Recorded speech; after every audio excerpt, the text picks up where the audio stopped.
আসসালামু আলাইকুম।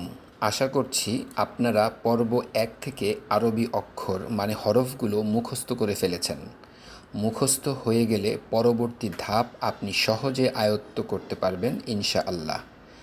আজ আমরা শিখব খেয়াল করে উচ্চারণ করতে হয় এমন ৮টি হরফ, শুনতে একই রকম মনে হওয়া ভিন্ন ভিন্ন হরফগুলো ও প্রতিটা হরফের প্রথম অক্ষর অর্থাৎ একক। এই হরফগুলোর উচ্চারণ খেয়াল করে করতে হবে। সা নরম আওয়াজে জিহ্বার আগা উপরের দাঁতের আগার সাথে লাগিয়ে উচ্চারণ হবে। হা কণ্ঠনালীর মাঝ হতে চাপ দিয়ে উচ্চারণ হবে। খ কণ্ঠনালীর নিচ হতে উচ্চারণ হবে। জাল নরম আওয়াজে জিহ্বার আগা উপরের দাঁতের আগার সাথে লাগিয়ে উচ্চারণ হবে। ঝা জ হতে শুরু হয়ে ভারী হয়ে উচ্চারণ হবে। আইন কণ্ঠনালীর মাঝ হতে চাপ দিয়ে উচ্চারণ হবে। গইন কণ্ঠনালীর নিচ হতে উচ্চারণ হবে।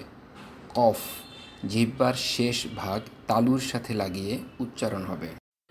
আরবিতে কিছু অক্ষর মানে হরফ আছে যেগুলোর উচ্চারণ শুনতে একই মনে হয়। এখন সেই হরফগুলো এক নজরে দেখে নেব। ত জাতীয় হরফ তা, ত। স জাতীয় হরফ সা, সিন, সদ। দ জাতীয় হরফ দাল, দদ। জ জাতীয় হরফ জিম, জাল, ঝা, জ। হ জাতীয় হরফ হা, হা।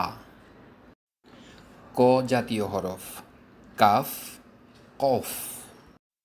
অ জাতীয় হরফ আলিফ, আইন, হামজাহ।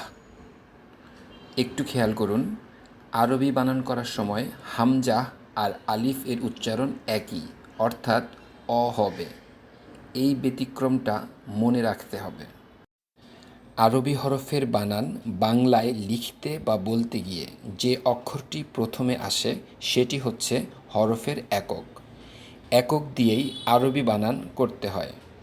যেমন আমরা যদি আরবি হরফ দিয়ে মামা বানান করতে চাই তাহলে মিম হরফটা ব্যবহার করতে হবে। মিম দিয়ে মামা বানানোর জন্য মিম থেকে প্রথম অক্ষর ম নিতে হবে, তারপর দুটি ময়ের সাথে আকার লাগিয়ে মামা বানাতে হবে। এভাবেই প্রতিটা আরবি হরফের বাংলা বানানের প্রথম অক্ষরটি দিয়েই আরবি বানান করতে হয়। এখন আমরা প্রতিটা হরফের বাংলা বানানের প্রথম অক্ষর অর্থাৎ প্রতিটা হরফের একক দেখে নেব।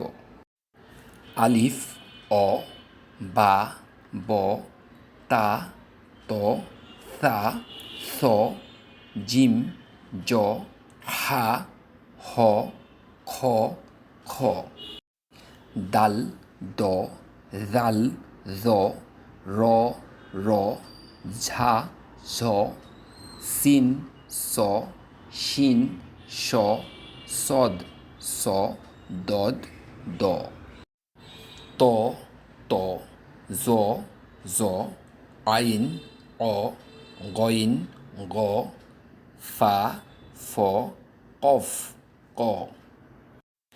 কাফ, ক, লাম, ল, মিম, ম, নুন, ন, ওয়াও, ও, হা, হ, হামজাহ, অ, ইয়া, ই, তা, ত, ইয়া, ই। আপনাদের শেখার সুবিধার্থে ছোট ছোট করে পর্ব সাজানো হয়েছে। শত ব্যস্ততার মাঝেও ফরজ বিষয় কুরআন শিক্ষার জন্য প্রতিদিন কিছুটা সময় বের করার অনুরোধ রইল। সবার জন্য শুভকামনা।